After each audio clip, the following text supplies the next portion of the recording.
Hi guys, మా mummy ఈరోజు chicken fry చేస్తుంది అన్నమాట. చూడండి ఎలా చేస్తుందో.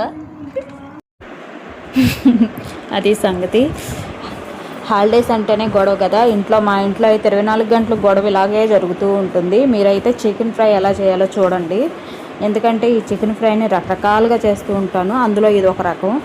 ముందుగా అయితే చికెన్ బాగా కడిగి పసుపు, ఉప్పు, కారం, గరం మసాలా, పెరుగు వేసి బాగా కలిపి పక్కన పెట్టుకోండి. మనం వంట చేయడానికి 1 గంట లేదా అరగంట ముందు పెట్టుకోండి. లేకపోతే టైం లేని వాళ్ళు అప్పటికప్పుడు కలిపైనా చేసేసుకోవచ్చు.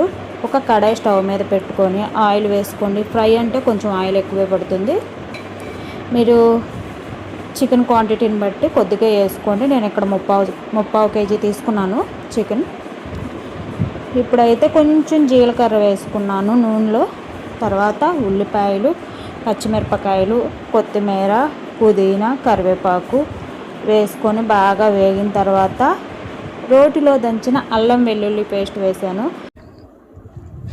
అప్పటికప్పుడు నూరుకున్న మసాలాలు వేసుకొని కర్రీ చేసుకుంటే ఆ టేస్టే వేరు. ఓకే, మనం ముందుగా ప్రిపేర్ చేసి పెట్టుకున్న చికెన్ని మొత్తం దానిలో వేసుకొని ఒకసారి కలిపి మూత పెట్టి వాటర్ మొత్తం పైకి వచ్చేంత వరకు ఉడికించుకొని మళ్ళీ ఆ వాటర్ మొత్తం ఆవిరైపోయేంత వరకు ఫ్రై చేసుకోవాలి.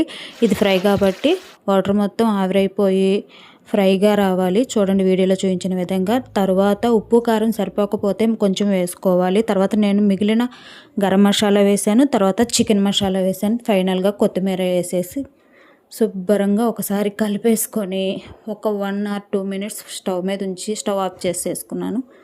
చూడండి ఎంతో రుచికరమైన చికెన్ ఫ్రై రెడీ అయిపోయింది.